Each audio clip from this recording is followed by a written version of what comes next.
That is why today I am announcing this government will make a new free-of-charge digital ID mandatory for the right to work by the end of this Parliament.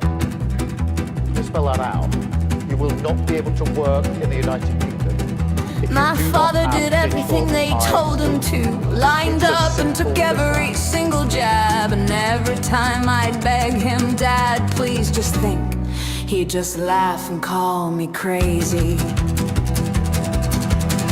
We spread his ashes at his favorite park. I have to say I thought I was out of tears until his sister whispered into my ear, my love, welcome to our weeping years. Welcome to our weeping years.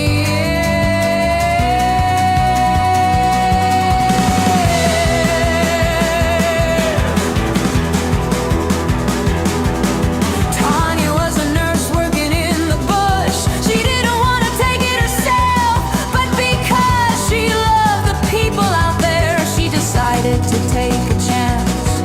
Now she's going through a metamorphosis because Pfizer gave her multiple sclerosis. Now she lives with her mother in the city like a ghost, watching us all forget her. And while she is still too angry for tears, all I could hear in her burning eyes was her broken heart warning me, my love, welcome to our weeping years.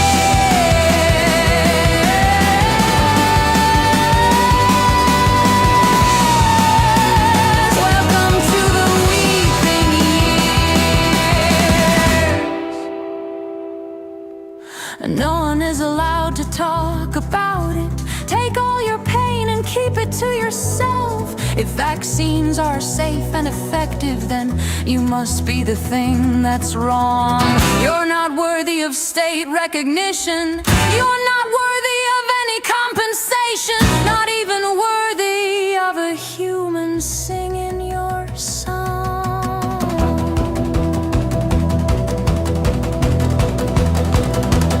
She was 92 and dying in a nursing home, and because her family said no to the jabs, none of them were allowed to see her, so it was clear she would die alone. But then one of her older granddaughters took matters into her own hands. After dark, she would break into the home and sneak down the corridors like a thief. And while the cares were all watching TV, she would climb in bed and spoon her grandmother. She would get into her grandmother's foot and spoon. And even now I can see them there, huddled together like babes lost in the woods, as we in our endless madness, hurricanes around them, as our madness hurricanes.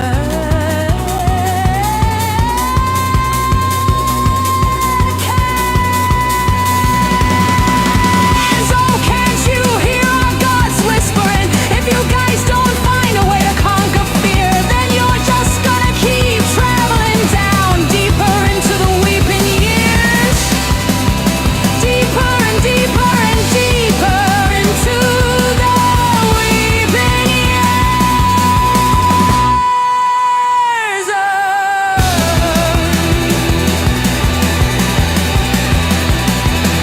And no one is allowed to talk about it. Take all your pain and keep it to yourself.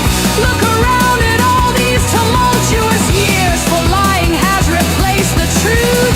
And the one lie that they need to you to sell to your children is that their system cares for you. You know what gives me strength? The hundreds of thousands of you that say, Charlie, keep going. 1 Corinthians.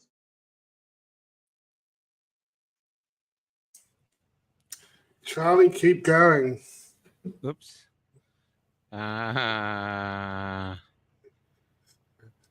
we're highly professional here. Do not adjust. Do not adjust your screen. Yeah, the slow version's too sloppy, Jan.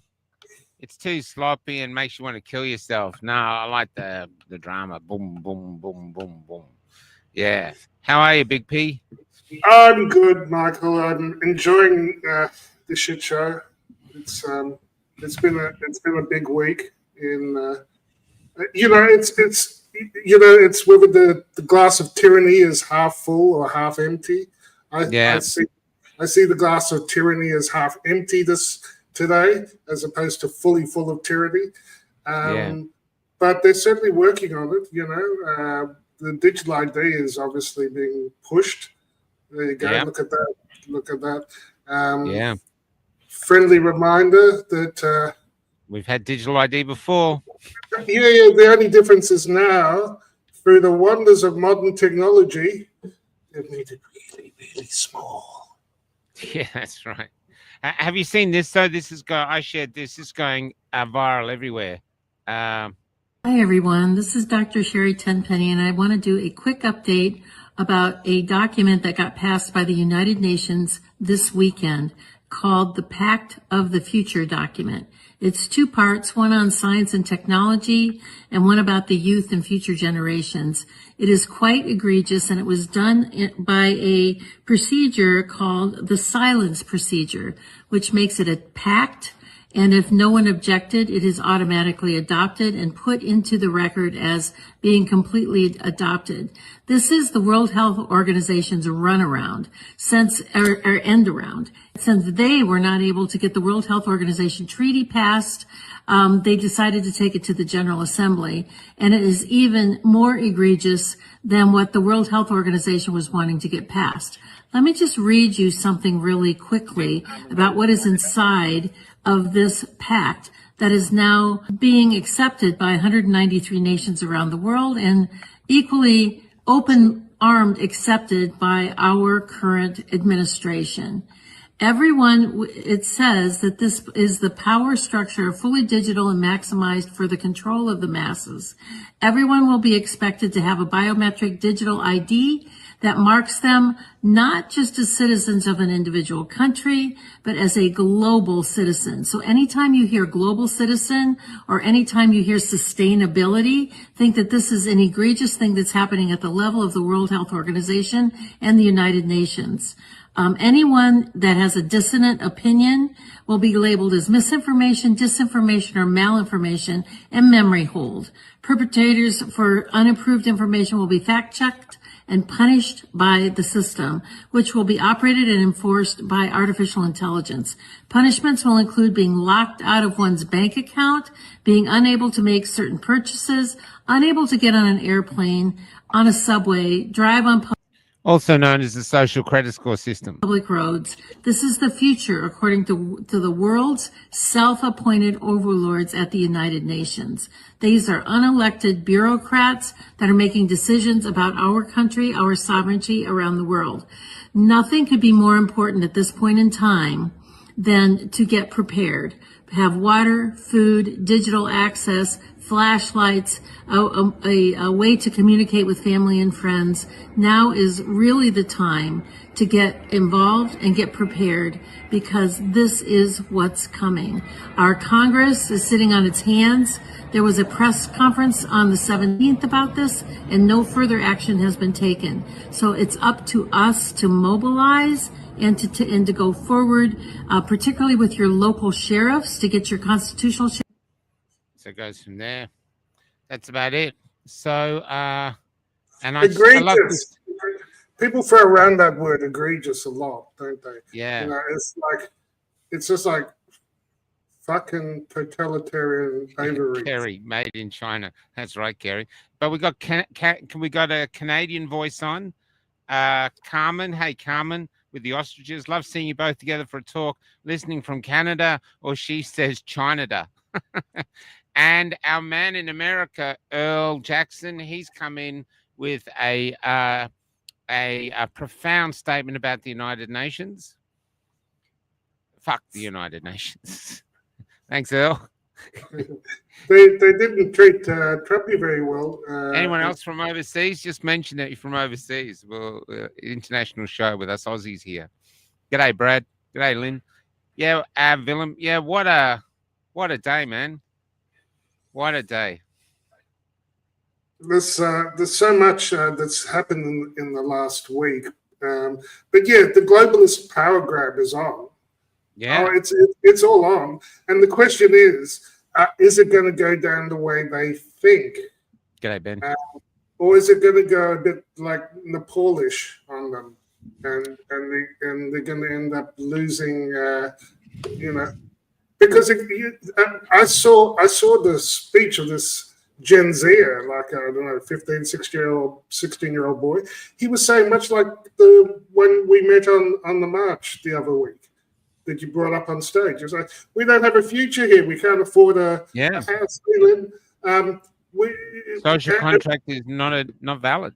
And it got so bad that they burnt down Parliament, and apparently the military initially was pushing back, and then they finally sort of handed their guns down to the people and said, "Hey, we're stepping back, guys," and they free the politicians in the river. They free the politicians. In the river. So I mean, they could be miscalculating here. They could be miscalculating, and I think it's a question of how many people have woken up to see the technology itself. The technology itself can be neutral, but it's who's operating it and for what purpose. Yeah. And we know it's to get a one world government. They want one. You can't even escape to Mars under this, Unless you got a digital ID. This digital ID follows you everywhere. And who controls that database? And it's the ultimate surveillance tool. And it's the ultimate control tool. Like that song. Starmer's saying you won't be able to work without your digital ID. Yeah, I've got him here. This is haunting. Today, I am announcing this government will make a new free of charge digital ID mandatory for the right to work. Free of charge, mandatory. In the same fucking sentence. We're making it. We're not even going to charge you to become slaves. We're going to voluntarily make it. We'll we'll cover the cost of your slavery. How's that? I know something else that was free of charge and became mandatory, and we've been talking a lot about it. The spicy needles, as Robin puts them. Be careful of this. So here's my thing. On one hand, it's a technology. If you're going to do commerce online, you need to make sure that your funds are going to the right person. But we don't need digital ID to do that. No. And we don't need it at all. And biometric is one important way of making sure that if you're transferring funds online, that the right person is sending it. But you should be able to do it anonymously. The technology is available to verify the person who you say you are is true for a transaction or a contract. Yeah. But it can be. But technology can allow that to be anonymous. But they don't want anonymity. They want a certain class wants to be anonymous. The billionaire class wants to be anonymous. The rest of us are branded serfs under this global system. We don't get the golden digital ID ticket that the billionaires get. And I think humans are sick of unfairness, and so it's all fair. It's just some are fairer than others. Where have I heard that before? Animal Farm. Yeah. I mean, there was something else too. Oh yeah, you said something the other day, and I wanted you to elaborate on it. You said you're a bit concerned about Bitcoin. Why are you a bit concerned about Bitcoin? Well, it's still a peer-to-peer, a fiat way of storing value, and Mhm. it's potentially a way around this digital ID and corrupt banks because you can do a peer-to-peer thing. But I've been watching the Bitcoin to gold ratio. So instead of measuring Bitcoin in dollars, Aussie dollars or US dollars, I measure it in ounces of gold. And it hasn't yet reached the high in gold terms from 2021. Oh, It's hit the ceiling around 40 ounces of gold, 37 to 40. Now we've had 4 attempts at that level, and at the moment it's trending down. So I watched those things carefully because it could easily go to $500,000 of Bitcoin or $1 million of Bitcoin, or it could go to zero, and I don't know which one it's going to. yeah. I No one don't know knows. which one. I don't know which one it's going to do. So I that's what They I mean. push. What would affect it? What would make it go down to zero? Well, if there was some sort of exploit where people could double spend, they could get around the encryption. Oh, I see. Yeah, they broke the code. Quantum, where they could start rewriting the rules of it. Yeah. There are certain attacks that could happen, even geopolitically or what have you. Couldn't. Yeah. So when those quantum computers come out, then because they're not here yet, so they use something that could probably get around it. Well, that's one of the concerns. As AI Mm. and computing comes, could there be a threat to it? And we don't know. So, like I say, it wouldn't even. It could be 500,000, 250,000 by the end of the year, or it could be. In the back of my mind, it could always suddenly go to zero. So, I always, size yourself appropriately, because it will be a kick in the teeth if you've got. I just want to read out this comment here. I'm still listening, Paul. G'day, Ronnie. Henry Kissinger said many years ago, paraphrasing, how dare you, Ronnie? The only reason we haven't been able to totally fuck over, I take it, totally fuck over is, you're paraphrasing there, Ronnie, over the population is because we haven't had the technology. It appears now they have. And I saw in England, they've had over 2 million people have signed the petition against it in 2 days. 2 million people have signed the petition. The other thing is that I've reached out to John O'Looney. He might come on later this week to talk about it. And there's another guy called Shillix. I've been trying to get him on I want to hear from the English people on the ground, because England just seems to be in the maelstrom at the moment. It's just, from what we see on Twitter, it's just one car crash after another. And so it'd be great to hear from someone on the ground how bad it actually is. Hey, Sharon, good to see you, babe. Say hi to Jack.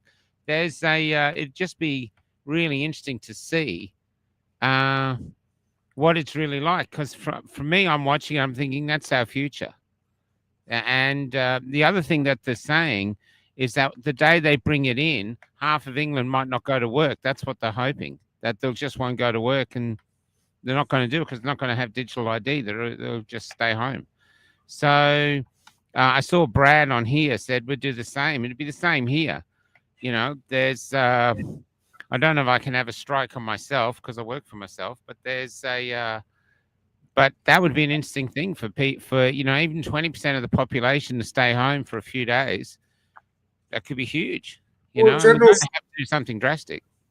General strikes do have a history of having an effect. I think if we find the right way of non-complying, and to my mind, just using cash, and using alternatives to their system. Like one thing about Bitcoin is you don't need your digital ID to send the Bitcoin to someone else anywhere in the world. Yeah, that's right. So there's no digital ID and so crypto offers some hope as a sidestepping of the system, because they're going to bottleneck everything. So so things like cash, I don't know if people have noticed, but in the last 2 years, the price of silver in Australian dollars has doubled now. Doubled. It's doubled in 2 So years. what's it at the moment now? It's over $70 Australian. Oh wow. And Wow. 2 years ago, announced would it cost you $35. So I'm not. This is not investment advice. I'm just saying, how do you avoid digital ID? Well, if the Romans knew how to get around digital ID. They bartered. They gave little bits of metal. You can hand out little bits of gold now, like milligram amounts on notes, and it's real gold.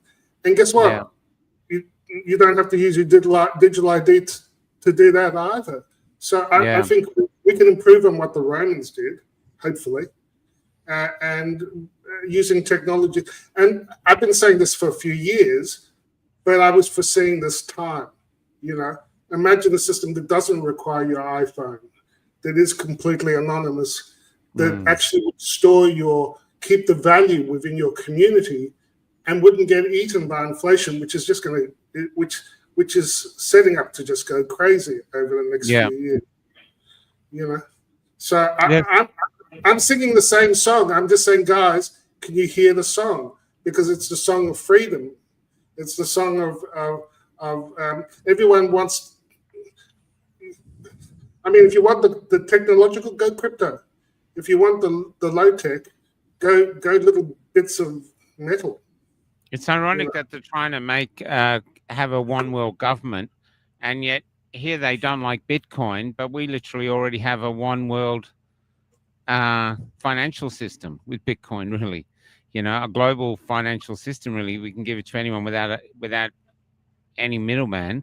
But I'm with the people here. I think we've done the riot. We've done not the riots. We've done the marches.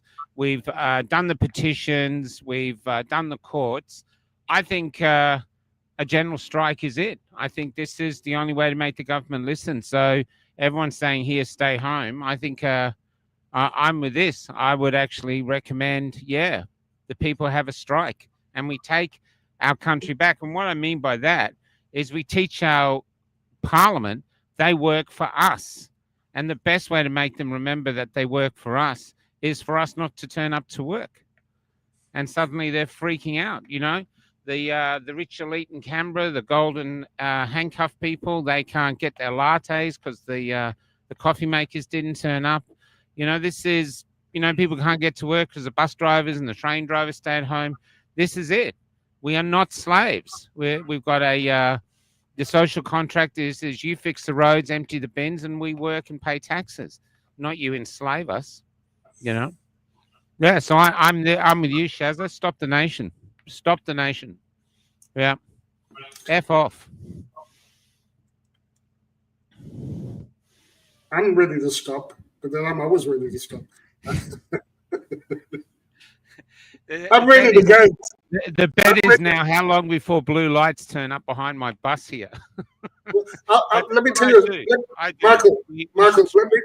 Michael, let me tell you a story. My dad was in Nazi-occupied Holland as a teenager during the war, and towards the end of the war, when things were going quite hard for the Germans, they were quite brutal, and they would grab people off the street like Zelensky does in Ukraine and send them to the factories of Germany, which were being bombed the shit out of. So a lot of people were being pulled off the street, forced to work in factories. And my uncle worked in a bank, and he would help to do the documents to say they were essential workers, which stopped them from being thrown into the back of a truck. Yeah. And my dad told me the story of one time they called a general strike. So the Germans, they were used to Germans, like picking up school teachers. My dad had a school teacher that one day just got hung, along with several other people in the town square because there had been resistance had taken out a German soldier, a German officer, and so he was putting up posters notifying people of the general strike. And at that time, if you were caught on the street after curfew, yes, like Dan Andrews, after curfew, with these posters, they would shoot you on the spot. Okay, so there was one time he was there and he was standing there, and a big truck of German soldiers came down the street towards him. Oh my and God! His first reaction was to reach onto a pole and pretend like he was drunk and sick. And he said, as the truck came closer, he didn't have to pretend about being sick. And swayed and spewed, and the truck went past him, and thankfully he survived. So a lot of people who resisted. A lot of people who resisted during. I'm just trying to point out a bit of my bloodline. We're shit stirrers and resistors of tyranny.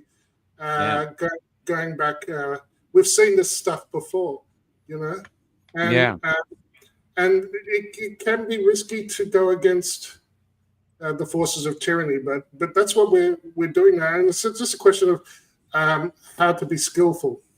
But that story came up because you were mentioning about a general strike, which reminds me. Yeah, well, I think practically, if people are serious about doing it, you should start stocking up with food and stuff. Start stocking up, and because even like someone just said, don't go shopping, don't go to Coles. Give them 2 or 3 days where their numbers are down. Because it's not just the government, it's the corporations. We're facing this fascism. They're all working together. Don't go to Bunnings. Have the people in Bunnings look around and go, where is everybody? Just don't. Show them how unhappy we are, and we don't want to go this way. We want to be a part of we want to be a partial architects of the future, not just fucking sheep waiting to be sent off to the slaughter yard. But can I tell you that rather than as well as or instead of, if we ignore the businesses that are introducing these requirements, if we pull our business from business, just like the ones that I can't believe people still go to the businesses that discriminated, that administered medical apartheid during COVID. I haven't forgotten. Have you forgotten? No. Why are we still using their businesses? In the same way, the businesses that are trying to introduce the globalist agenda, we should just, not just for a day or a week of general strike, we just, like you say, we treat them like the woke authoritarian tarts that they are, and we don't play, we don't comply. That will hurt them more. Don't comply. If enough of us don't comply with their totalitarian plans, we know it and they know it, they will fail. And that's what I want. I want to see them fail and give us alternatives that preserve privacy, that preserve freedom, that allow us to opt out of their social credit systems. And I hear even in China, where things are, are said to be very dense and well advanced, there are Chinese who are pushing back. There is black markets, and there are people who are saying, all this is, we see the worst part that makes us think like we are the Borg, only shaped like Klaus. Resistance. Sorry. I just remember, I don't want to forget about China. Now they're putting your QR code outside of your door, so your neighbors can check on your social credit score. So if it's bad, they are obligated to shun you.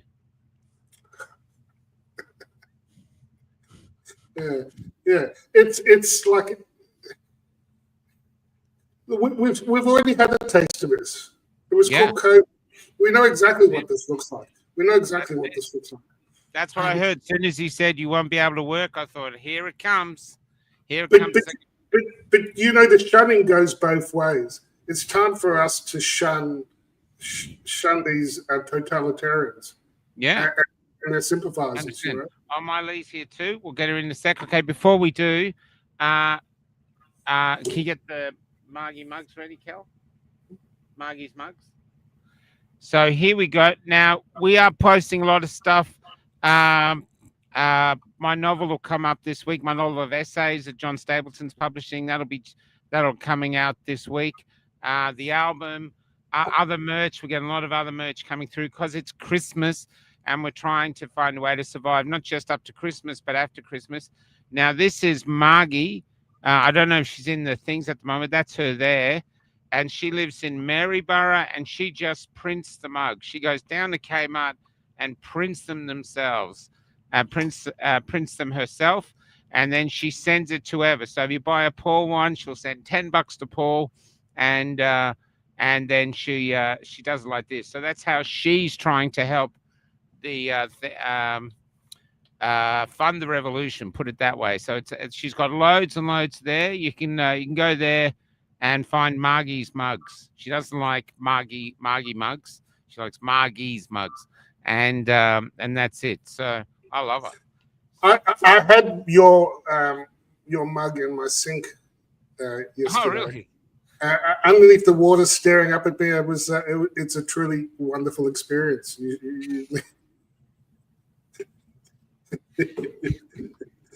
You will have us in your kitchen, and I'm just saying. Look, I have to come clear now. I have to get it off my chest. So last night, I was moved on. We were in a car park near where George Keswick lives, and at about 1 a.m, a new migrant, as a security guard, started yelling at the bus, and I had to move on.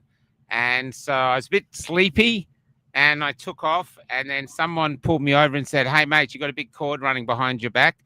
So I got up and had the cord, and I rolled up the cord and put it in the bus, and then thought, oh, that was stupid. What I didn't realize is I'd left my generator behind.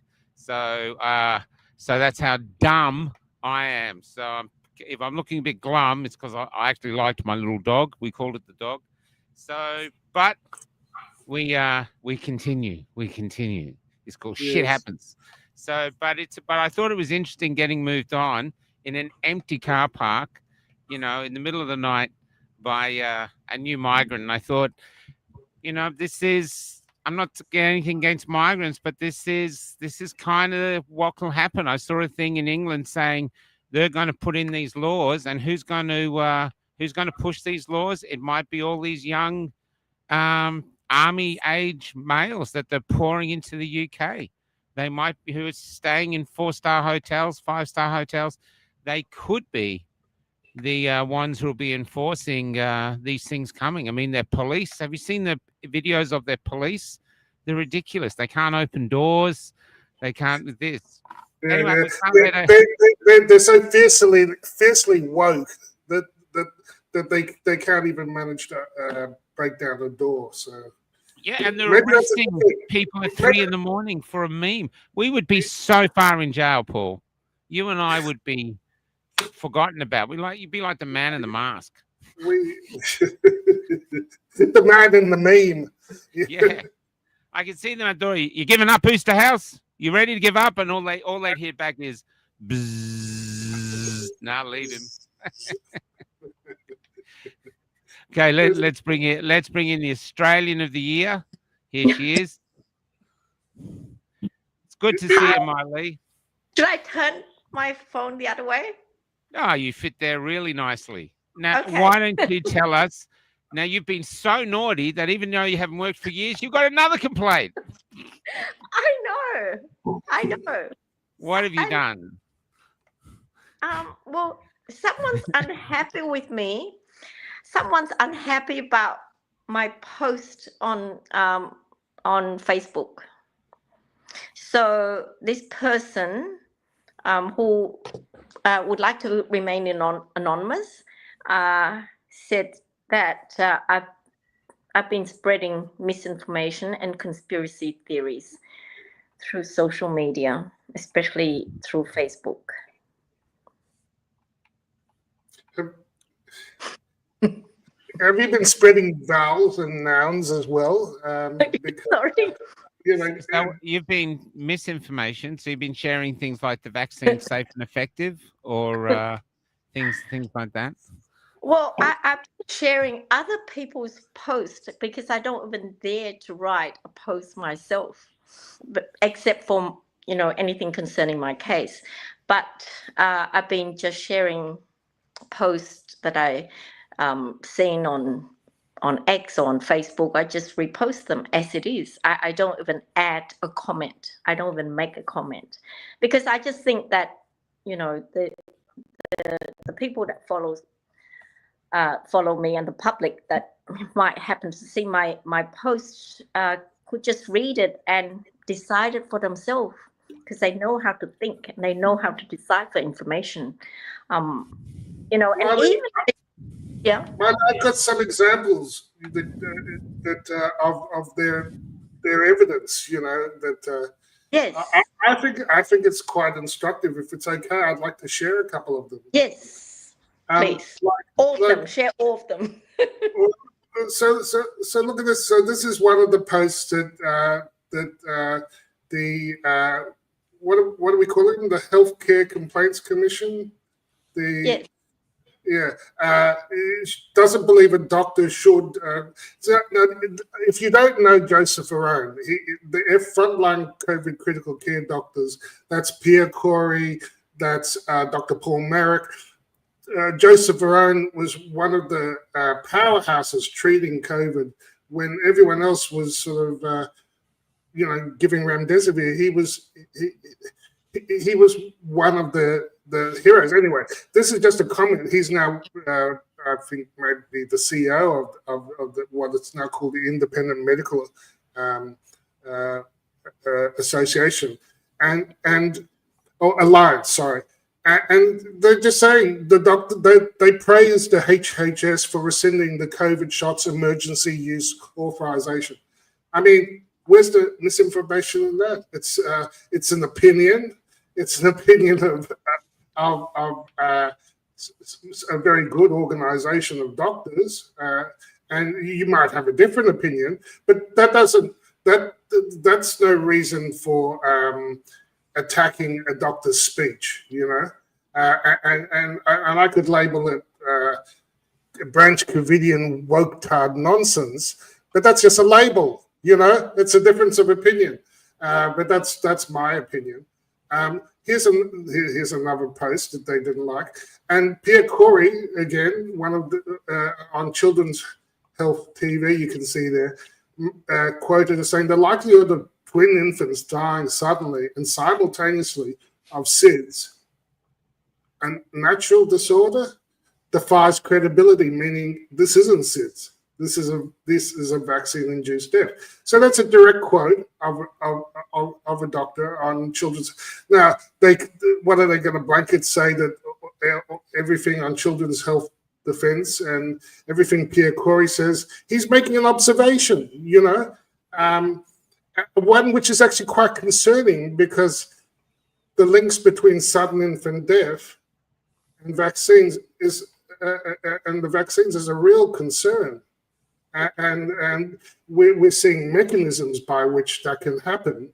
But whoever complained, safe and effective. No. We're seeing testimony like of neonatal intensive care doctors who were described, and nurses, recently, who were describing how they had preemie babies that were doing well. They had moved from intubation to non-invasive to the ward, and then they give the 60-day jabs, and they go backwards. They end up going back into the NICU. They end up having apneas.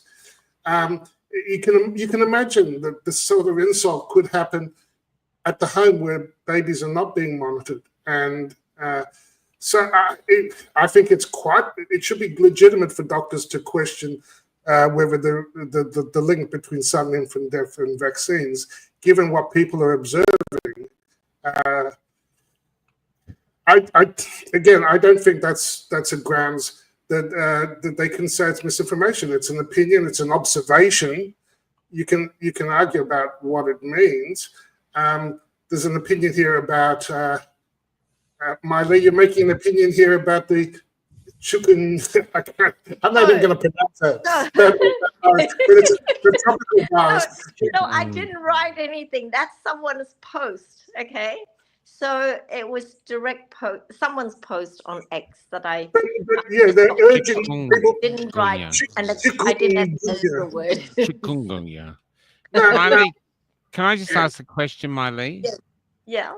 This complaint, this secret complaint, was it written in crayon?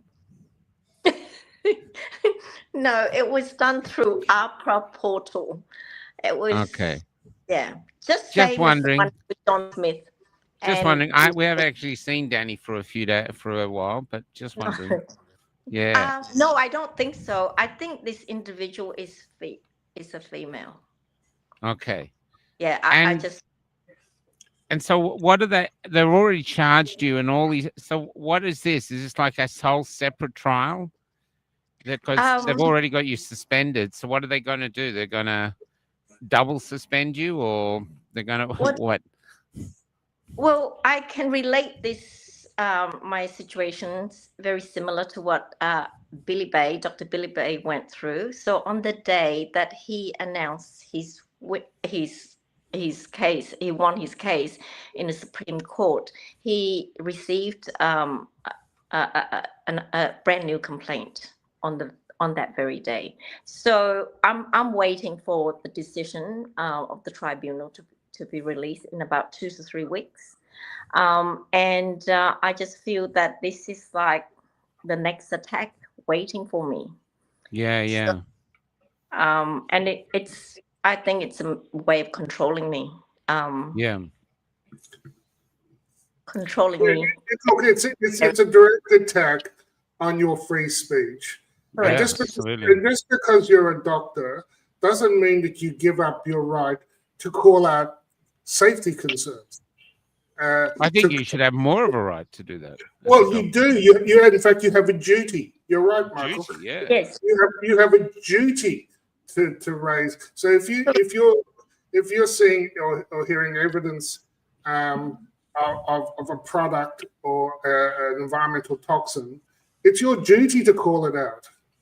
Yes. And I would argue that the AHPRA and the Health Complaints Commission are going directly against working against the ability of the doctors to protect the public. As a scientist and as a doctor, you've got to be able to ask questions. Now, whoever this complainant was, we don't know what their qualifications were or what their understanding, but that's not even relevant. You have to have the right to speak freely. It's got nothing to do with her with a person's ability, how they practice and how they interact with the purposes of for which they're registered in their individual practice.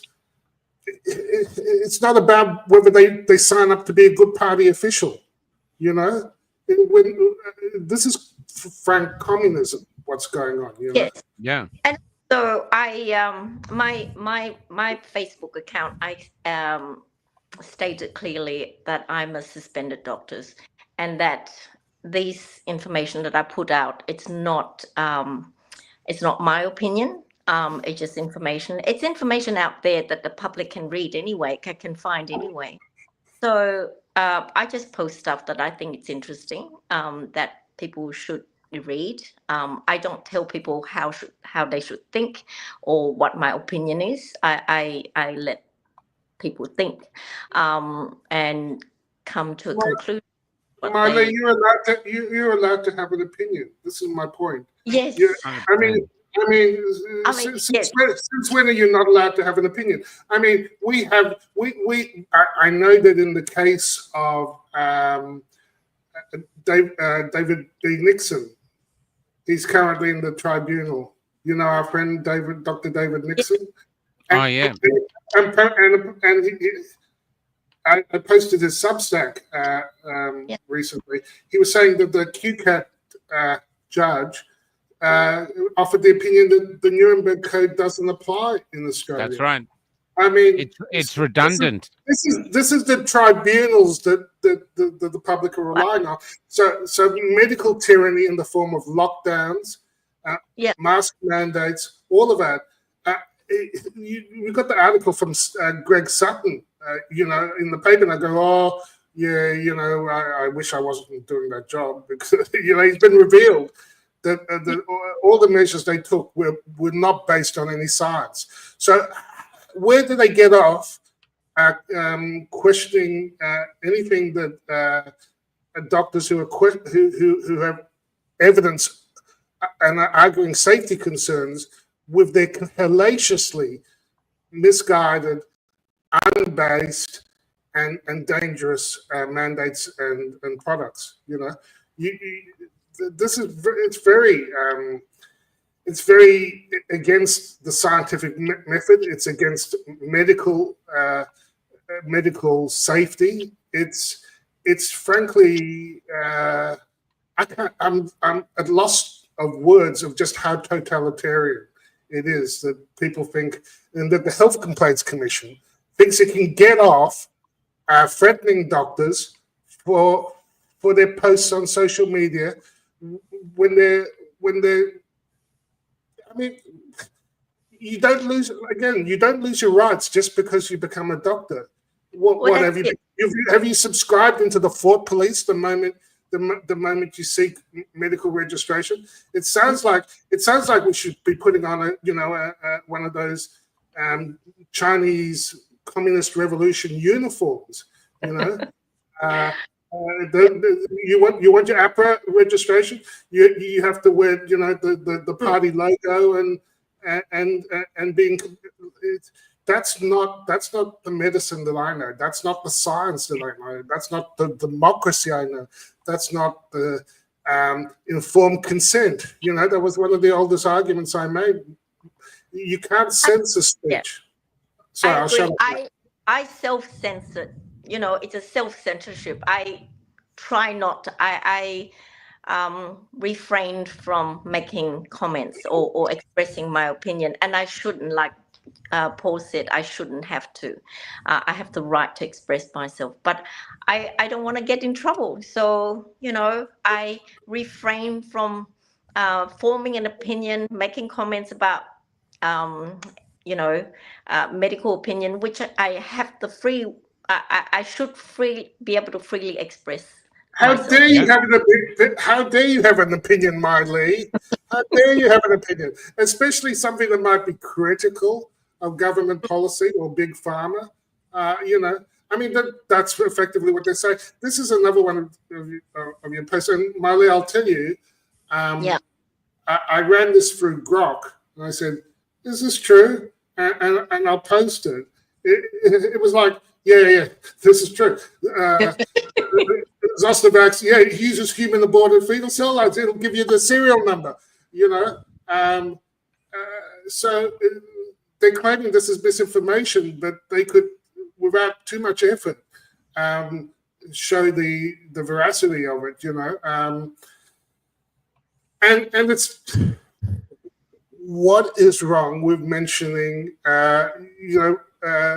this post that they have now.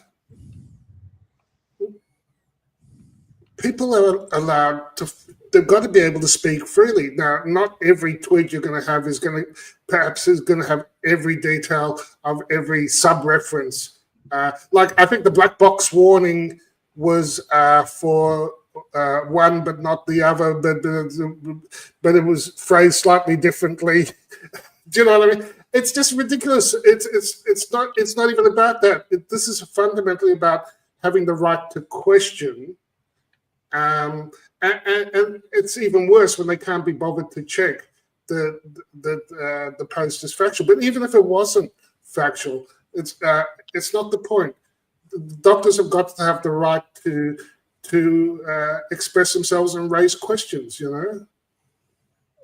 Don't you think, Miley? Sorry, I won't talk for long, but don't you think it would make much more sense if doctors like yourselves and doctors you disagree with. Who's going to stop that for? I'm trying to put my leg in the middle.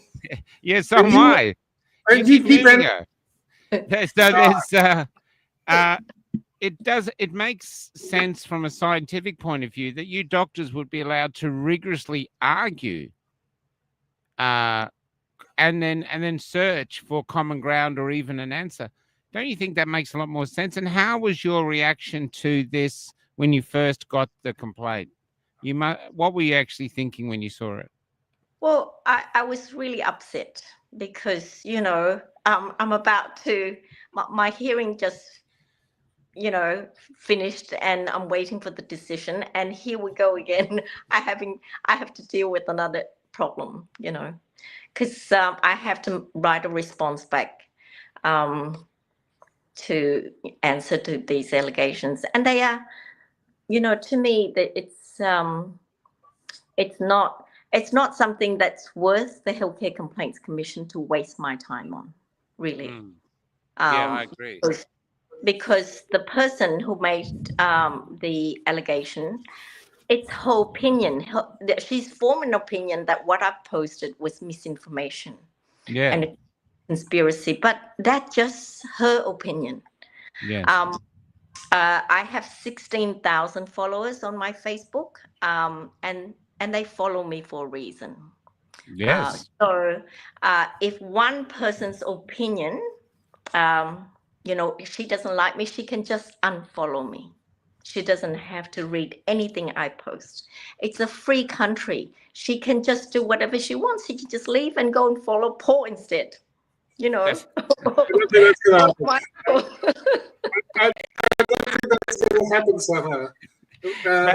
Totally agree. Totally agree. This is so. Can I ask, what are they actually? Is it just sharing misinformation? Is that the only charge? Yes.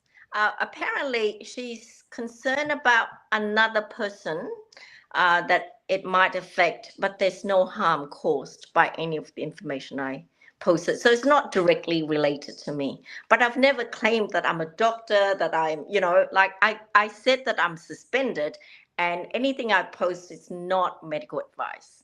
Yeah. The person's is complaining that I make this claim that it's not medical advice. She's not happy with that. So, but I have the right to, because that's the fact. I don't make, I'm not giving medical advice.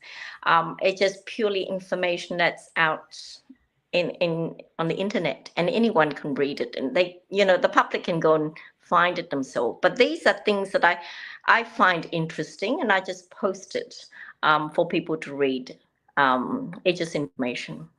But this is like Charlie Kirk, really, isn't it? Because they can't debate you, because they know if they debate you, they'll lose. So they have to just get you with misinformation or try to threaten you into silence, because they're not going to. I take it, if you go to court, they're not going to have debates about the actual tweets or about the posts, are they?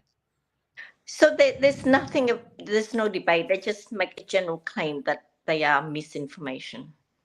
But who's to decide that? Yeah, Michael, it's like witchcraft. The crime is to be accused.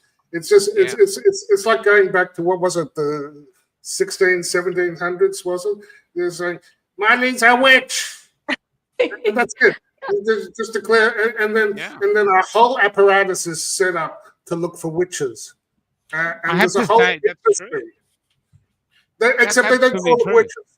They don't call them witches. They call them anti-vaxxers, conspiracy theorists, right-wing Nazi deplorable cookers, whatever. They use labels, but they don't ever deal with the actual facts of the posts or engage in almost never engage in debate.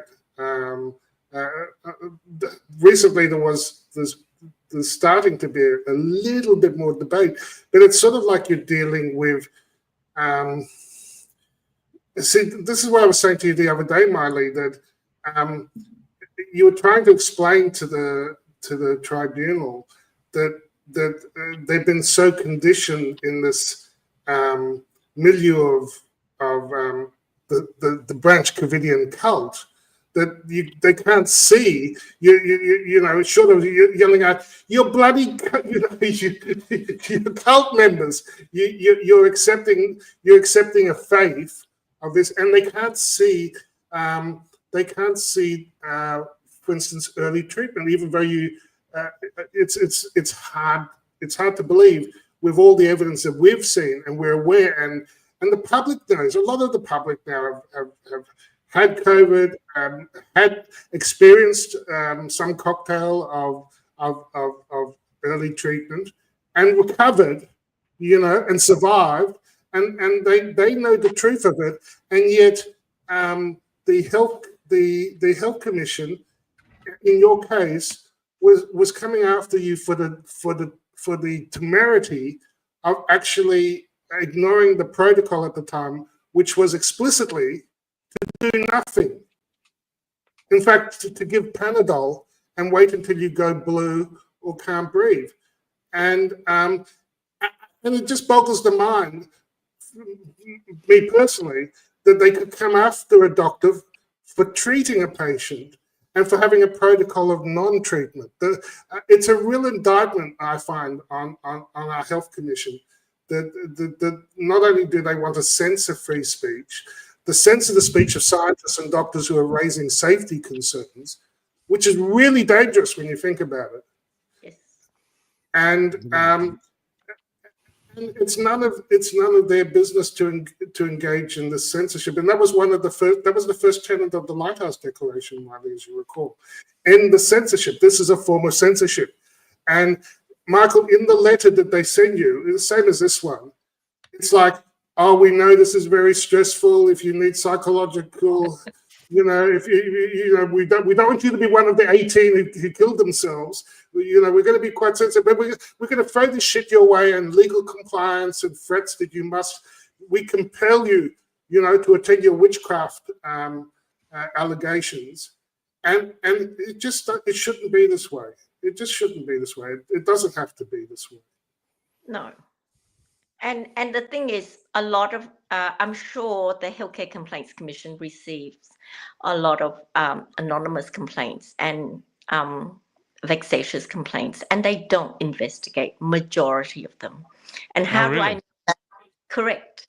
And how do I know that? I know someone who works on the inside who told me that they just discard most of them.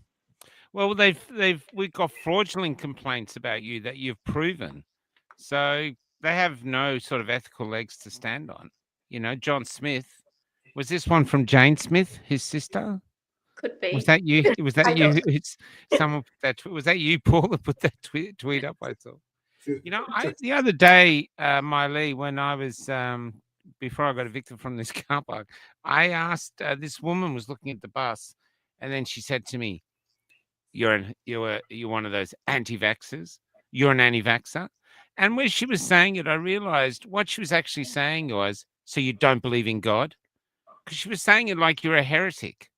Do you know, with that sort of gravitas? It wasn't like, because I thought, well, they're just a product, aren't they?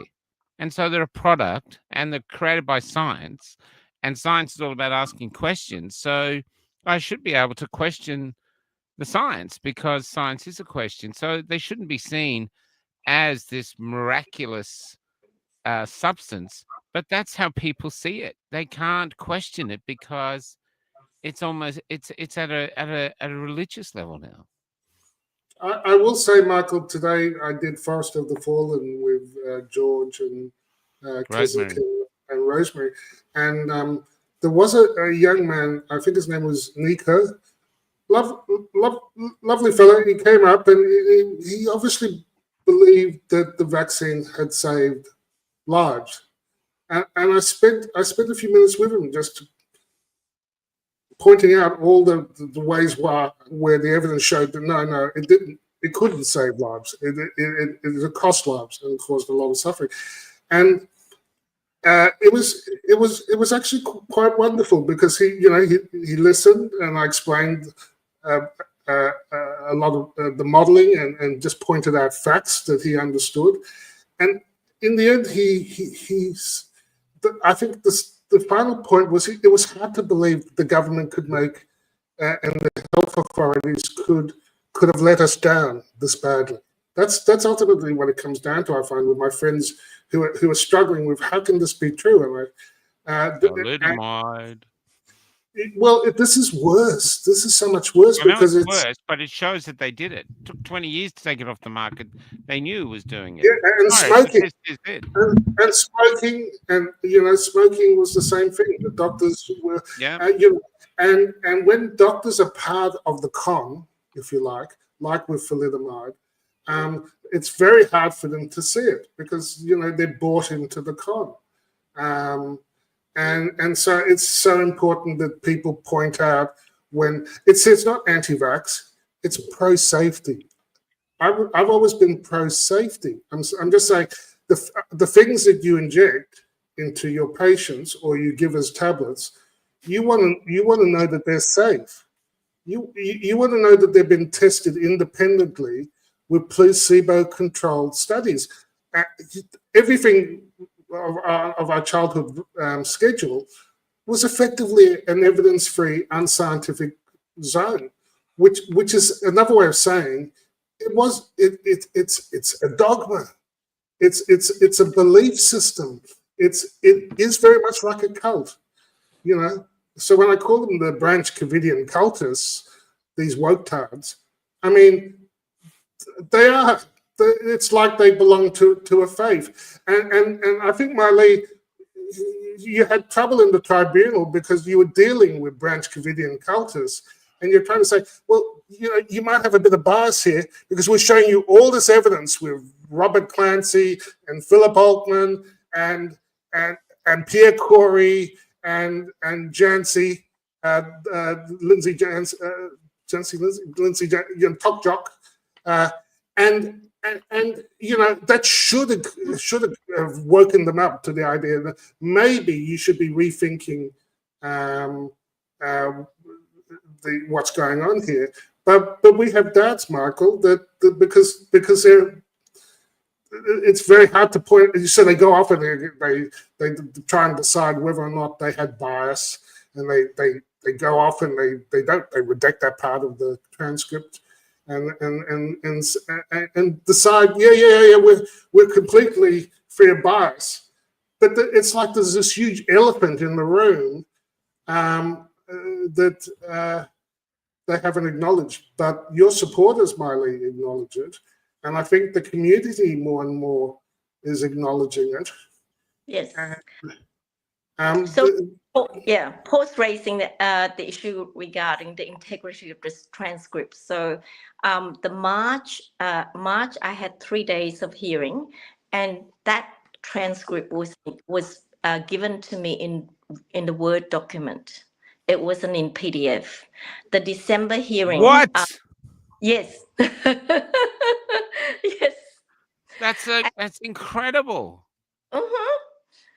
So the December hearing had 4 documents each day. There's a document each day, and that was in PDF. And the March one, 3 days were lumped into one document, and it was all in Word document. So I wrote to the Healthcare Complaints Commission asking, why was it in Word and not in PDF? Did you receive from the transcript company in Word document, and why is it that it's in Word document and not in PDF? And they pretend not to hear my question and pretend that or they try to answer about the August transcript. So I wrote to the tribunal raising the issues about the integrity of the transcript, of all my transcripts now, because I rang the company asking, did they forward that transcript to the Healthcare Complaints Commission in a Word document? And they said they do. It's a common practice to send them to the Healthcare Complaints Commission in Word document.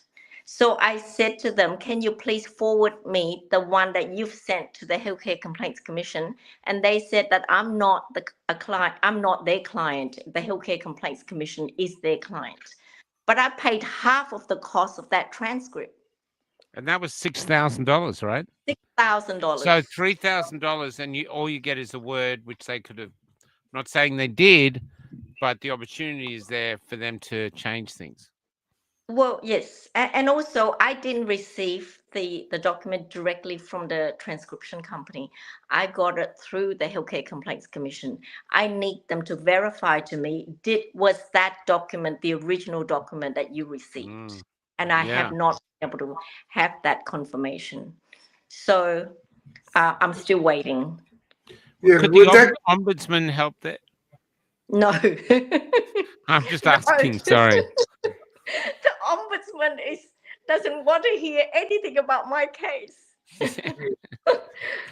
But Michael, they're redacting their discussions about bias too, you know. Yeah, I bet. Bias was in there, but It was? sorry, it was. The bit that's not in there is I made a mistake and I corrected that later on, but you might not have seen the tweet.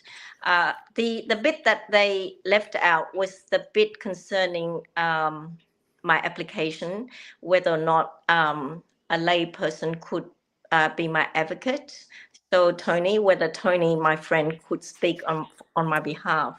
And the judge, gave a deliberation, that I don't have PTSD anymore, and that my medical certificate wasn't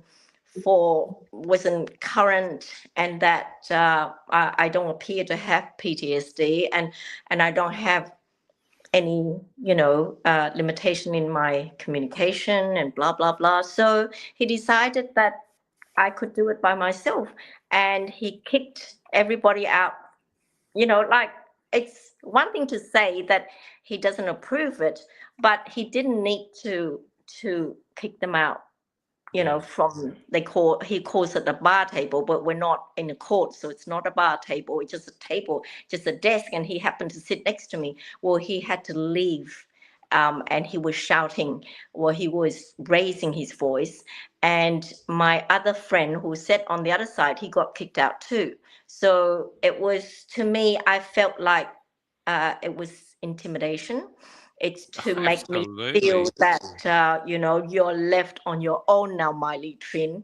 You're not going to get any help. No one's going to shove paper and give it to you and say, do this, read this, and say that. You're all on your own. So, the whole culture. Sorry, Molly, finish what you're saying.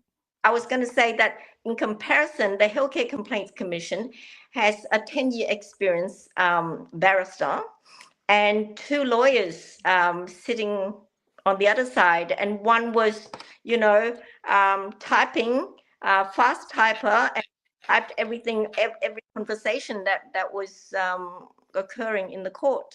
And here I am waiting for the transcript to come, and all that's missing. So it is not fair. And I've raised this issue. I've made a formal I will be making a formal complaint to the tribunal, because I think that the whole proceeding since December till now, it hasn't been fair to me at all. No, it hasn't. But culturally, Miley, I mean, you came from communism in the Khmer Rouge, so that's where you originated from. This sounds like pure communism. It doesn't matter about the truth. It doesn't matter about fairness. You're being punished for you simply won't toe the party line. You won't comply. You won't bend down and take your punishment like a good little, refugee. You're standing up for your rights as an Australian, which is what you are. And they don't like it, not in this current culture, And then they're using it too to even you coming on here tonight about making every other doctor wants to stand up, going, do you really want to stand up? Do you really want to, be tortured like Dr. Miley? It's That's and right. to hear the suicides of these other doctors. I mean, I was going to warn you though that we are going to be talking about what Kennedy and Kennedy and Trump said about certain substances and autism. So I don't know if you want to stay around for that. It might be a bit too dangerous, with so many people listening. I'm just giving you a duty of care warning that we'll be moving to that thing. Oh, it's frozen. It's just warning you, because this seems to be AHPRA's favorite show. You know what I Yes. mean? I think the concern is that I'm hanging out with this conspiracy theorist. That's right. That's bad enough. Look, Robert Malone did a post a couple of days ago, which I think really summed up where we're at, or at least where I'm at. Let me put it up. If I can make it bigger, let me see.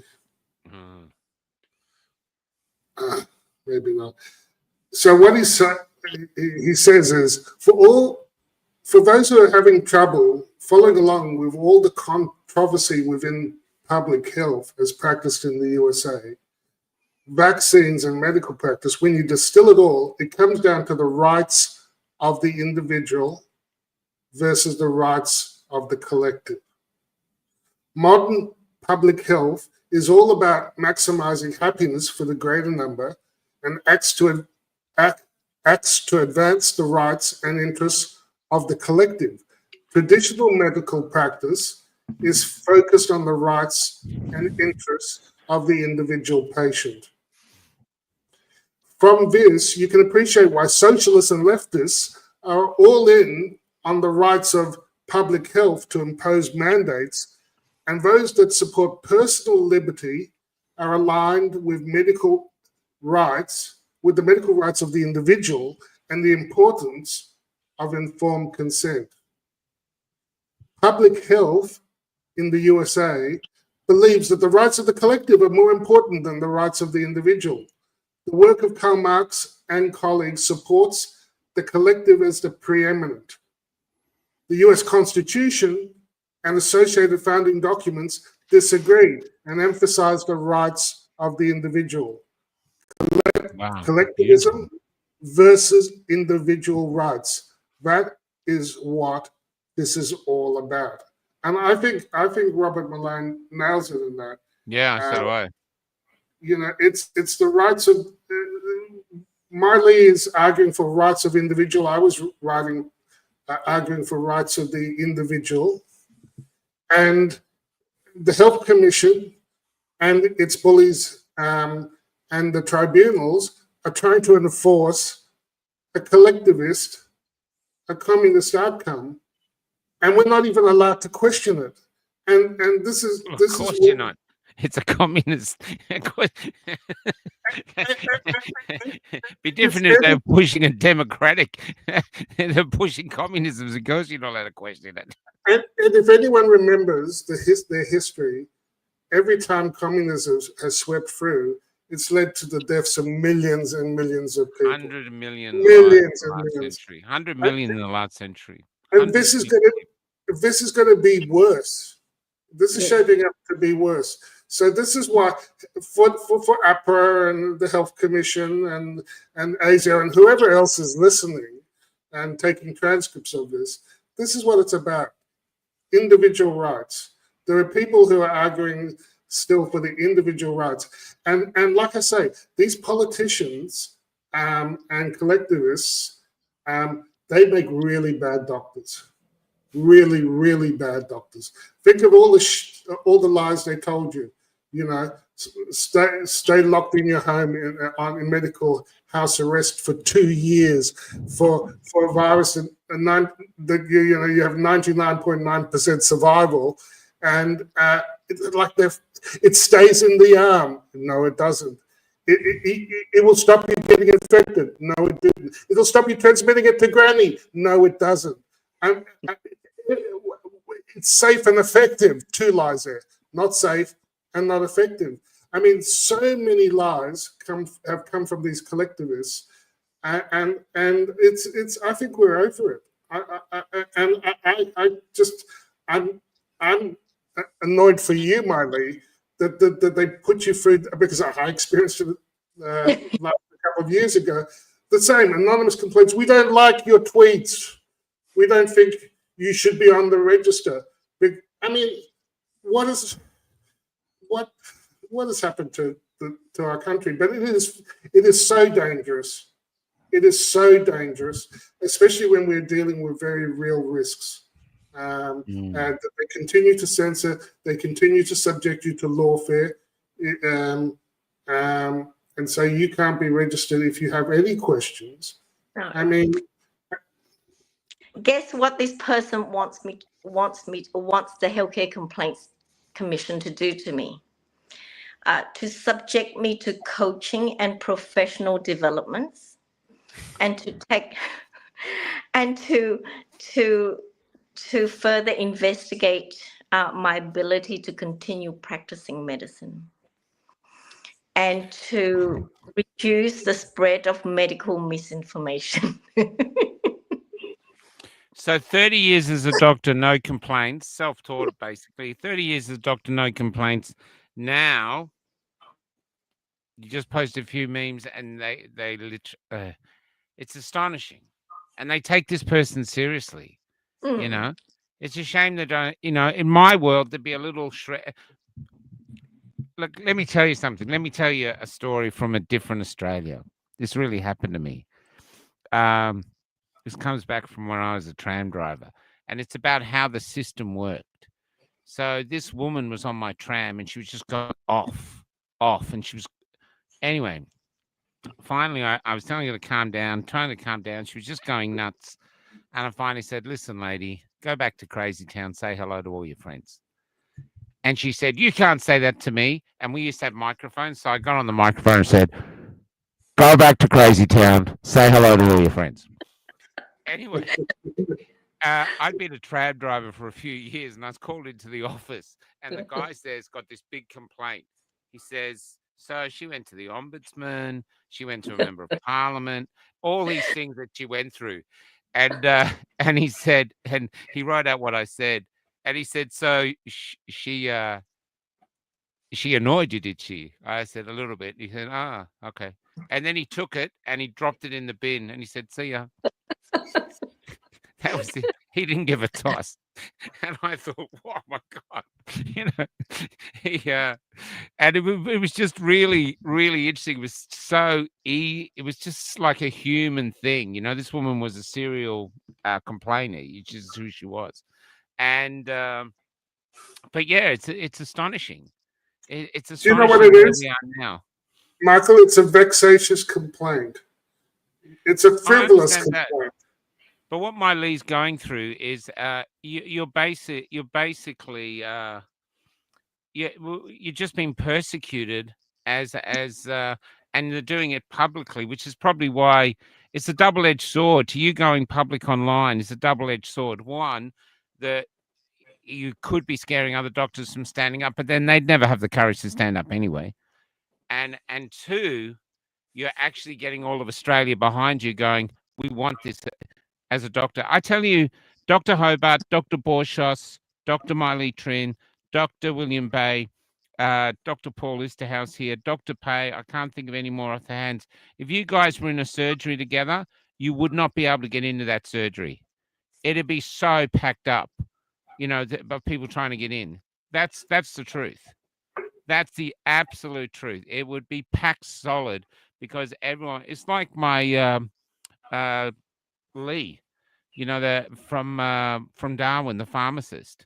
You know, if he had his own pharmacist, he'd be so busy, you know, because people really trust him now because this is where we're at. We can't trust people. And Miley, this is something really interesting for you to use. When people go, oh, the health system's lying, the government's lying, they can't all be lying. Just go, Santa Claus. Because when we were young, the whole world was lying to us about Santa Claus. But the only reason we didn't lose our shit was we still got the presents. Okay. Well, you know, that's still coming. But to me, this is it. The world is we live in a world of lies at the moment.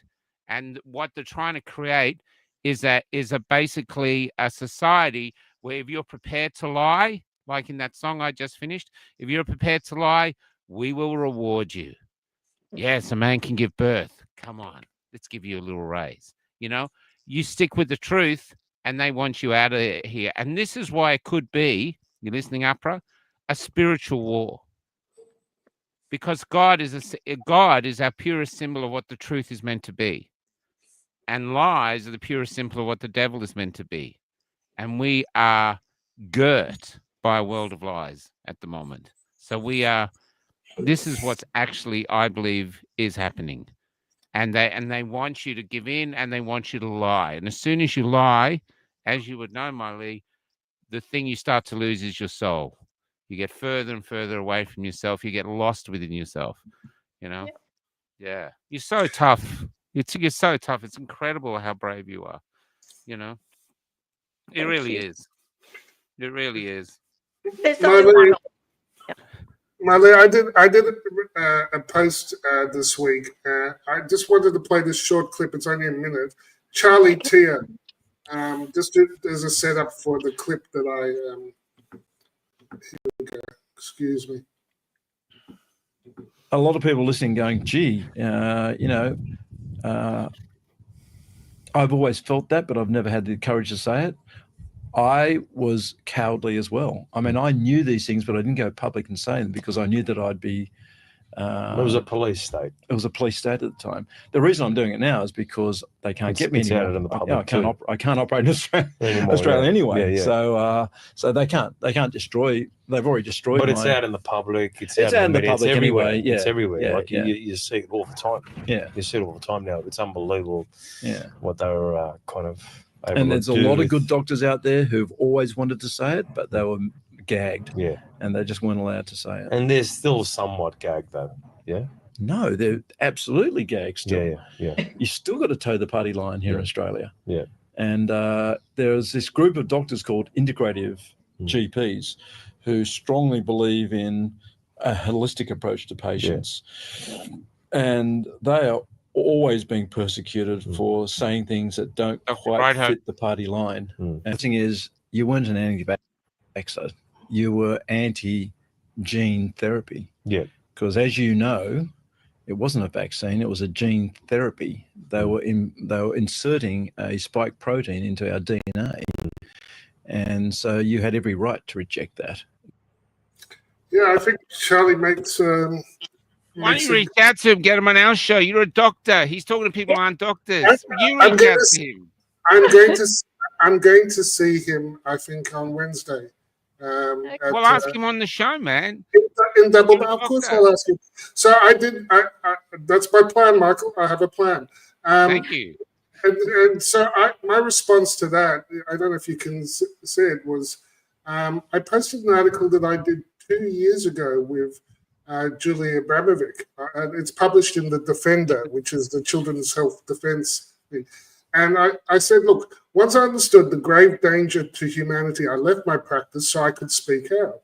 And this led me to be the first doctor in Australia to have my license suspended in September 2021 for breaching the COVID gag order, that is. There were people before me who were suspended. I sued the Medical Council in 2022 in the Supreme Court without a lawyer and even in my pajamas, and got my suspension dropped.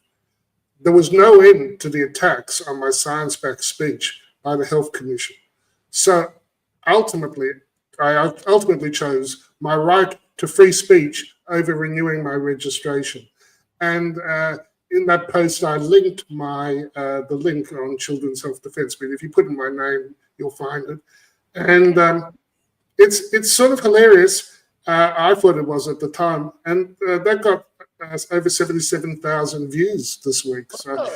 So there are people out there who care about medical freedom.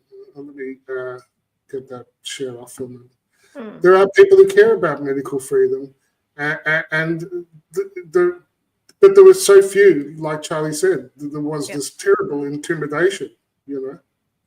Yeah, we're anti-bullshit. I think we're over we're over that, you know. Can you also say too, before you go on, this is to all Australians. Doctors who can't speak freely, they're dangerous. That you actually have a dangerous system, because the doctor might want to prescribe you something he knows can help, but he won't because he's gagged, or they're not allowed to give you that. or they see something and they don't call it out, or Michael, we're actually detrimental for the society, is what I'm saying. Michael, it literally killed people during COVID. The withholding of early treatment killed people. Hundreds and thousands of people. Yeah, and this was one of the things in my conversation with Nico today. I was pointing out, like, he wasn't aware that doctors were treating. We had George Fareed and Brian Tyson, 10,000 patients given early treatment for COVID. Not one died. Not one died. And on the other side, you've got people like Jake Scott going rah rah rah, vaccine saves lives, based on modeling data, and just ignoring the fact that actually there was a higher excess mortality even in the original study in the vaccine group. More people died. How could it save lives? Even in the original study, more people died in the vaccine, so-called vaccine group. And we have lots of evidence. I went through with Marco the evidence, not just of early treatment, but he was completely unaware of it. He was unaware that wherever the protocols were rolled out, like in Uttar Pradesh, he wrote the protocol. Sorry? He was involved in drafting the protocol in his state, and there were 100 over deaths just under his care. Jake's, and the protocol, Michael, that he wrote withheld antibiotics. And by withholding antibiotics, you subject people who have had a viral pneumonia to bacterial superinfection, which is lethal. So for the price of free tablets, and he was proud that they were so many of them were anti-vaxxers that he withheld the antibiotics from.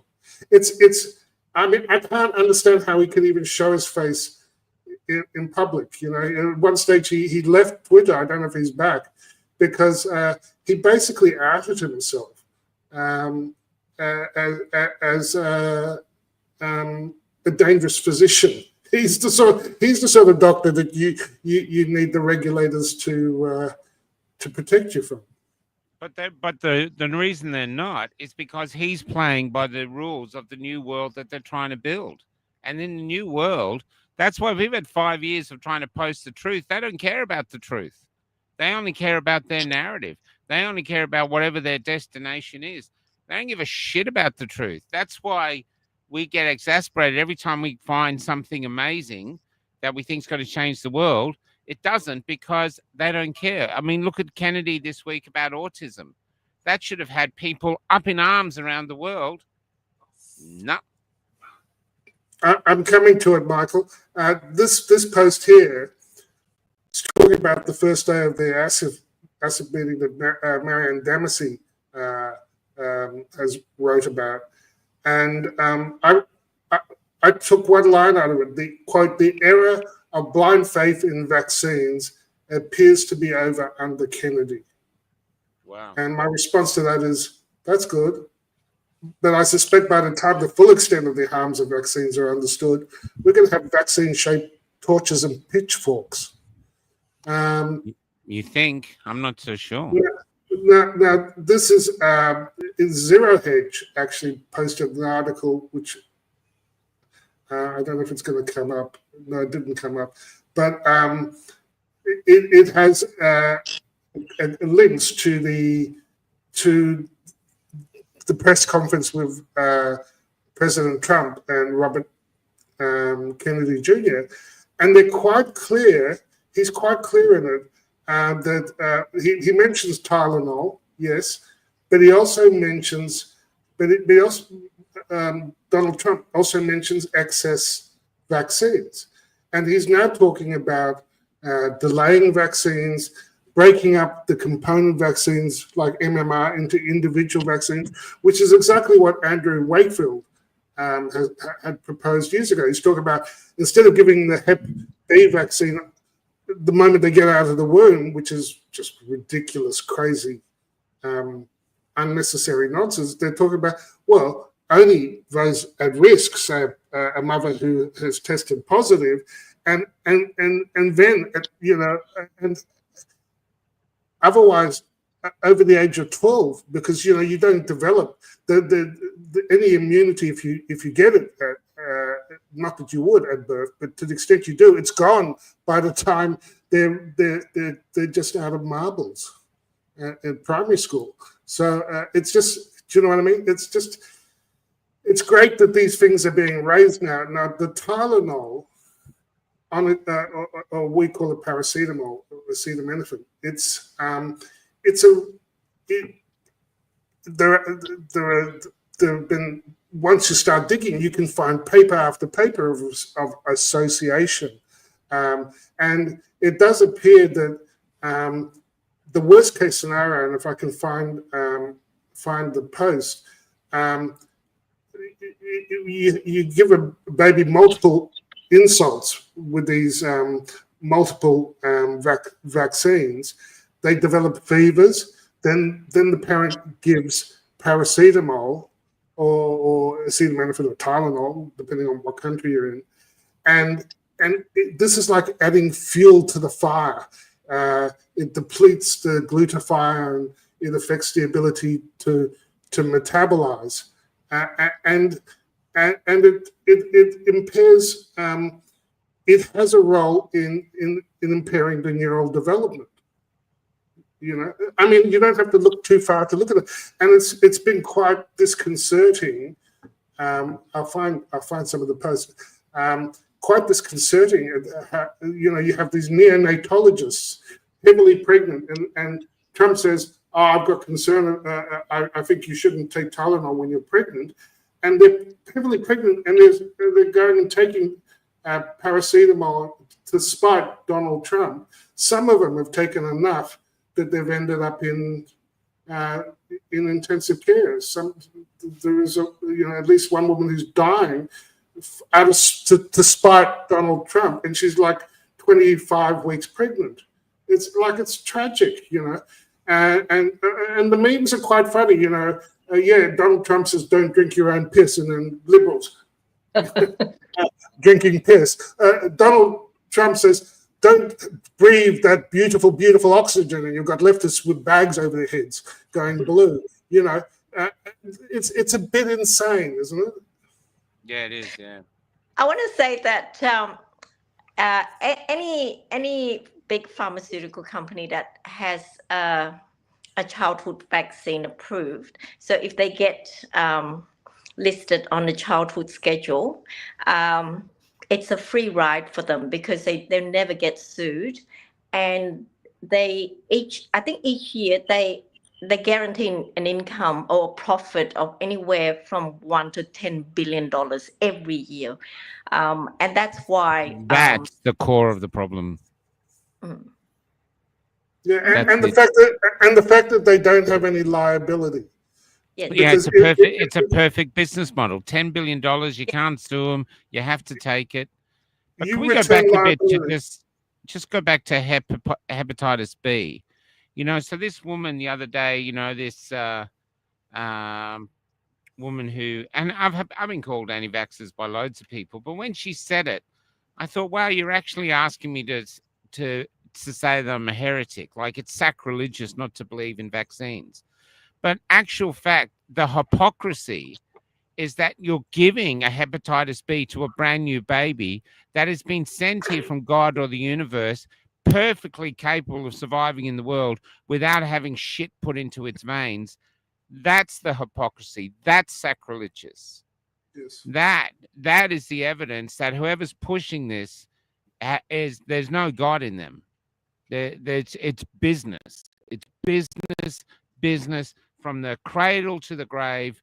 They want to make you money. You basically, to them, you're not a sick person who needs caring. You're a golden goose that they just want to pluck until you're all out of eggs.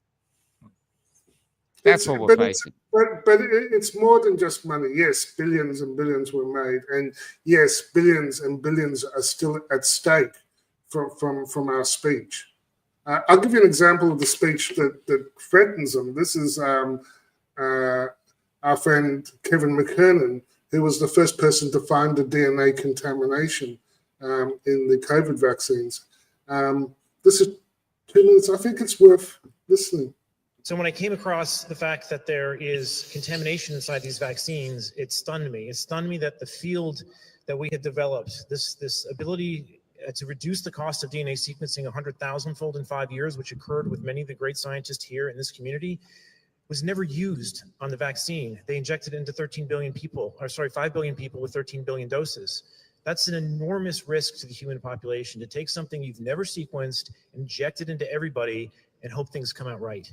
That might be the largest Darwin Award our species ever sees. When you understand what's in these vaccines, you'll come to recognize why. When we sequenced these, we found out there were still manufacturing DNA in these vaccines that were not supposed to be there, something that's known as an SV40 plasmid that is used in gene therapy that tends to integrate DNA into your genome. This is particularly in the Pfizer vaccine. It's not a Moderna, but both vaccines are showing excess DNA that is well over the regulatory limits. And in addition to this, it's in a compartment, a lipid nanoparticle that makes it 100 times more toxic. It gets into your cells and triggers carcinogenic pathways. So this is a major oversight. And the FDA has known about this for 2 years. It's only recently have they taken some notice because our paper got finally peer-reviewed and published and been replicated about 10 other times. But now that we know that this DNA is contaminating these things, we're starting to see it get put into the congressional record with Senator Ron Johnson. We're seeing it get brought up to the AHPRA committees now. They're taking this very, very seriously, but it's too late. We missed. Why did they miss? They missed because they have absolutely zero liability. They do not care about quality. They never will. So until you put liability onto these vaccines, they're going to have an avenue to inject your children with poison for the rest of eternity and have no accountability for this. All right, this is absolutely manufacturing slop gone off the rails. This is something that absolutely needs to be addressed. The remaining time, I want to point you to Japan. Okay, Japan has gotten the most of these vaccines. 80% of them are vaccinated. 13% of the country has gotten 7 vaccines. They are at a stage now where the excess mortality in Japan, directly coincident with the vaccination program, is now greater than the tsunami in Hiroshima combined. They will never recover from this. You cannot be mandating liability-free experimental injections into other people. We cannot have an avenue where the government and pharmaceutical companies can collude to inject you with things that are never been quality checked. Quality checking as small as a USB drive is all that was required to avoid this. And it was skipped. And it was skipped because of mandates, because of liability waivers, because people are afraid of a cold. They want to inject their neighbors' babies with stuff. This is sheep-like behavior. It's unconstitutional and it has to end. Thank you. Yeah, I think Kevin nailed it there. And it's a very, it's very clear. This SV40, it was withheld. It was actually withheld. They had to delete it from the plasmid map. So the only way they could do that, I've got to do this because he mentioned it, Michael. Can I do it? I don't think we should. There's a lot of vaccinated people watching the show. I think this goes a bit too far, but it's your show. I think everyone's. I don't know if you've seen this guy, but he's good. Okay, I'll skip it. Look, autism has been a big issue this week, and Too Baffled on Twitter said, "Oh yeah, there's no science that shows vaccines cause autism, except all these."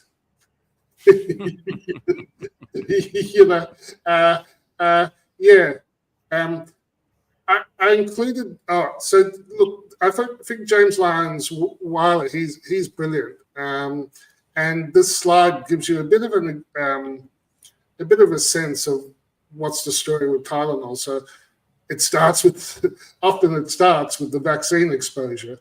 Then you get the trigger event, and febrile seizures had a very strong association. It was something like 27-29% association with neurodevelopmental delay. So exposure, seizure or fever, then if you add the Tylenol, because of its toxicity, it's through the depletion of glutathione that it makes this insult more problematic in terms of neural, and when that leads to the development. So if you want, in a nutshell, the Tylenol is not at the beginning of this process. But it is a cofactor. It is something that and I saw this post, which I thought was a nice summary of it. It's a bit long, but it says Tylenol vaccines glyphosate, which is Roundup, the herbicide, and other environmental toxins drive neuroinflammation. And those who are involved with autism spectrum disorder recognize this for decades. But to explain this, if such inflammation persisted unopposed for decades, developmental brain atrophy or shrinkage would be expected later in life. Yet this is not what we see in autism. In fact, most MRIs come back negative. There's not even scarring or sclerosis from the presumed inflammation. So the majority of ASD individuals have normal brain volumes instead of shrinkage. In fact, autistic brains are often larger in childhood and characterized by hyperconnectivity, which I thought was fascinating because I heard a quote, someone said, "Oh, autism is brain damage," and at first I thought, that sounds right. It's more a brain rewiring.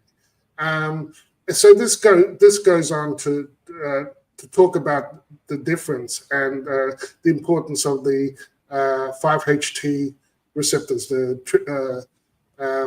serotonin receptors, and interestingly, talks about a neuroprotective effect of N-dimethyltryptamine or DMT, which is one of the potent psychedelics, having a protective effect, and that comes from gut bacteria. So I thought this was one of the most interesting discussions that I saw on X this week, because, like I said, my first response was, but we know about like the idiot savants, the so-called idiot savants, where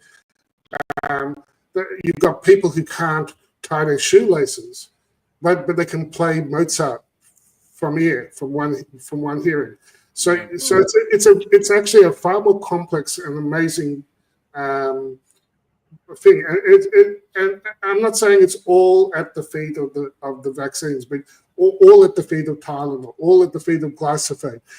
And it's not one condition, is what I'm learning.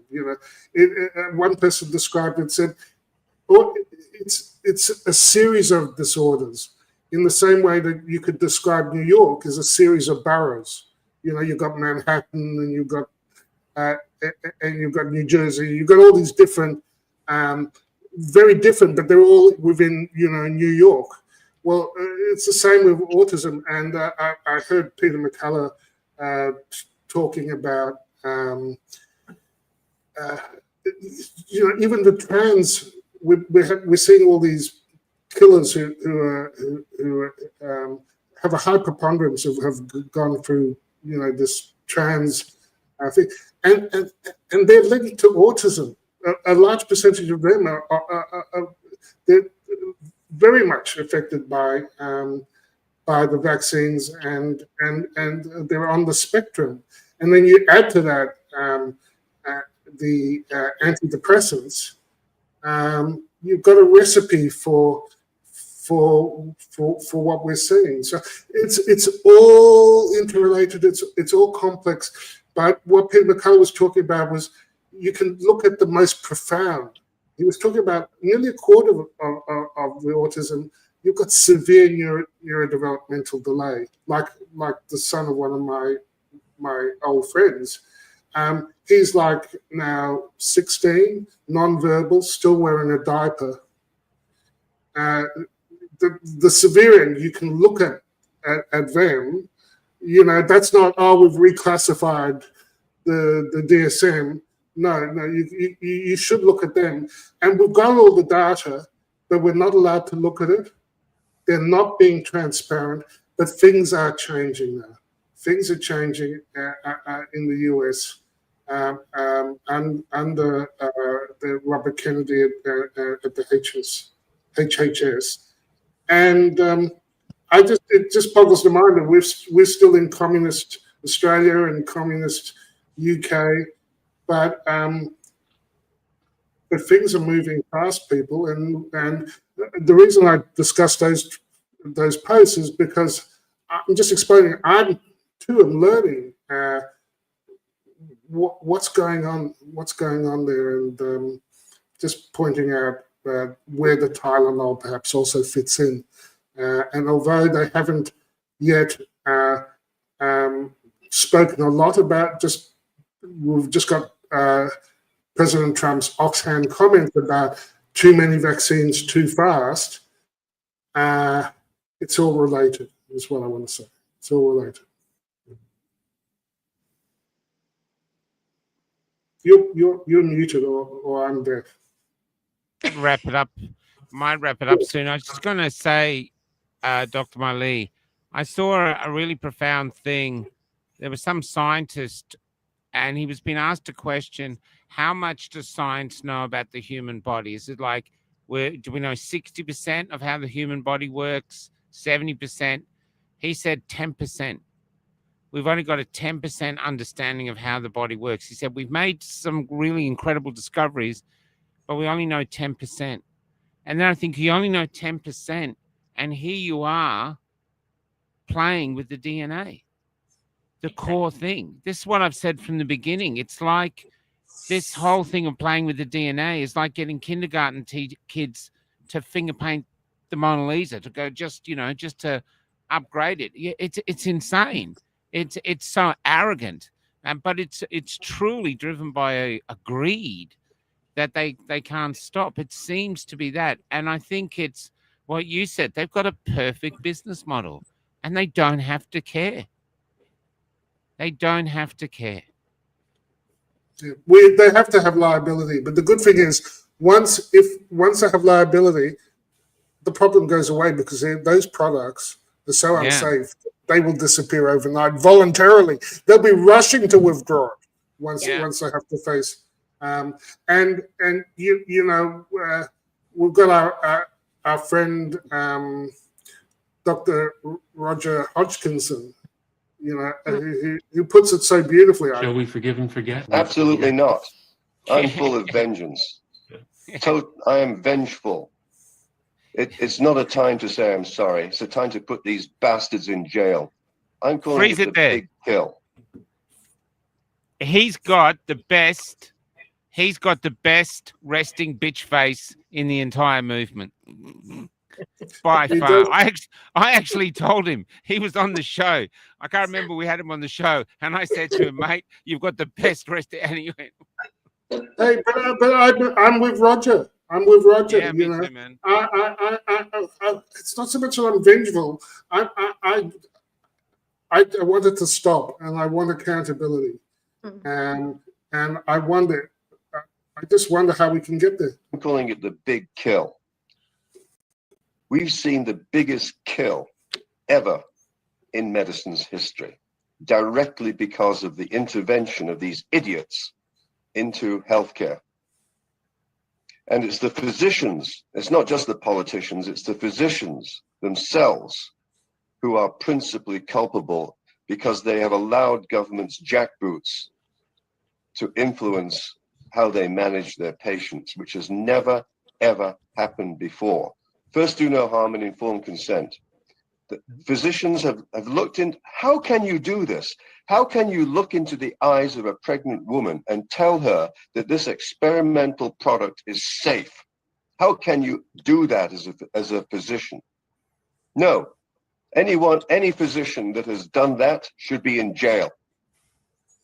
There you go. Beautiful. And of course, we've got Katie, who's been questioned by police for referring to herself as a spouse. So yeah, it's just nuts. But I can unshare that now. We can. I might sort of think it's 49. So if I can keep it under, where'd everybody go? if I can keep it under 2 hours, then AI makes all these little shorts for me. Otherwise, I've got to go do it myself. And I think there's tons to get shorts from today. I was just going to say, though, Dr. Miley, I was thinking the other day, this woman, her husband was all for me, but she was going, well, you know, you don't stand a chance. You just don't stand a chance. You don't, you have no power. No, this is how she was talking to me. And which I sort of, anyway, but I said to her, well, you know, I think I'd rather die on my feet with my tribe than live on my knees with yours. And her husband went, but I mean, what I want to say by that, Miley, though, is I think it's astonishing that I'm in a second-class status as a citizen, and yet my tribe is full of incredible people like you, and you're just incredible. And so I'm happy. If I'm on the losing side, I don't care. I'd rather be on the losing side and go down next to you than become a liar and a coward and lie on the other side. I can't do it. I've chosen my side, and this is it. So in a way, I've won because I know where I am, you know. And so thank you for your strength, Miley. Thank you for giving me an opportunity to be on your show and to share my story. I don't think anyone was interested in me except for Cafe Lockout. Oh, we like the censorship. We can't get enough censorship. You know. But you know, I feel the same. You know, I can relate to Dr. Edmondson. Hodgkinson, yeah. It's so wrong. What's happening in medicine? It's so wrong, and for someone to not speak out or not do anything, it's immoral. I don't know how you can live with yourself. No, I'm the same. Yeah, I'm the same. And Joseph Ladapo, the surgeon, Florida Surgeon General, like he said recently, it's not a question really about data. It's about right and wrong. It's about ethical versus unethical, moral versus immoral behavior. And frankly, the way our government, our politicians behave was immoral and unethical. So, throw on the closing music. Wonderful to see you, Miley. God bless you. You look wonderful. Put up your computer loud. Get your headphone. I'm going out loud. We're going with this new song, Welcome to the Weeping Years. I've just done another video for it. This is a rocking song. It's meant to make you angry. Here we go. Good night, everyone. Why today I am announcing this government will make a new free of charge digital ID mandatory for the right to work by the end of this Parliament. To spell that out, you will not be able to work in the United Kingdom. My father did everything they told him to, lined up and took every single jab, and every time I'd beg him, Dad, please just think, he'd just laugh and call me crazy. We spread his ashes at his favorite park. I have to say I thought I was out of tears until his sister whispered into my ear, my love, welcome to our weeping years. Welcome to our weeping years.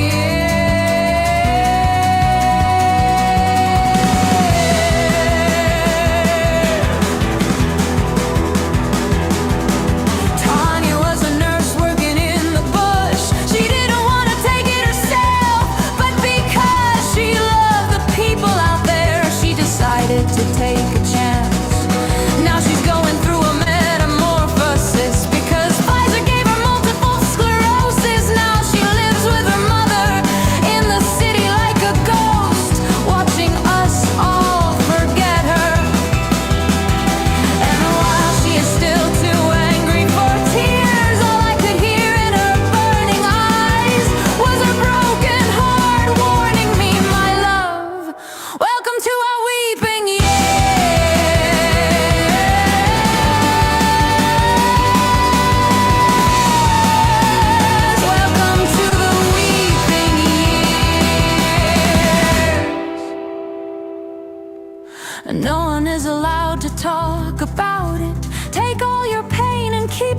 yourself. If vaccines are safe and effective, then you must be the thing that's wrong.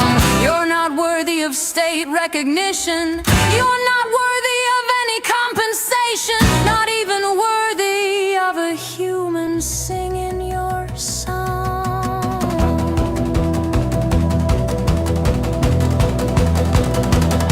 She was 92 and dying in a nursing home, and because her family said no to the jabs, none of them were allowed to see her, so it was clear she would die alone. But then one of her older granddaughters took matters into her own hands. After dark, she would break into the home and sneak down the corridors like a thief. Then while the cares were all watching TV, she would climb in bed and spoon her grandmother. She would get into her grandmother's foot and spoon. And even now I can see them there, huddled together like babes lost in the woods, as we in our endless madness, hurricanes around them, as our madness hurricanes.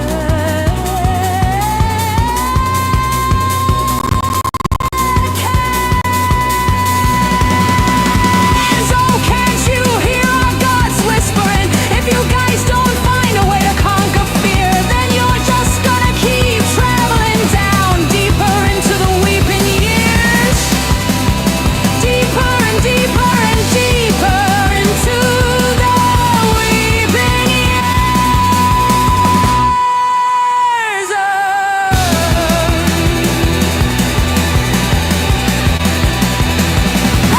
No one is allowed to talk about it. Take all your pain and keep it to yourself. Look around at all these tumultuous years, for lying has replaced the truth. And the one lie that they need to you to sell to your children is that their system cares for you. You know what gives me strength? The hundreds of thousands of you that say, Charlie, keep going. 1 Corinthians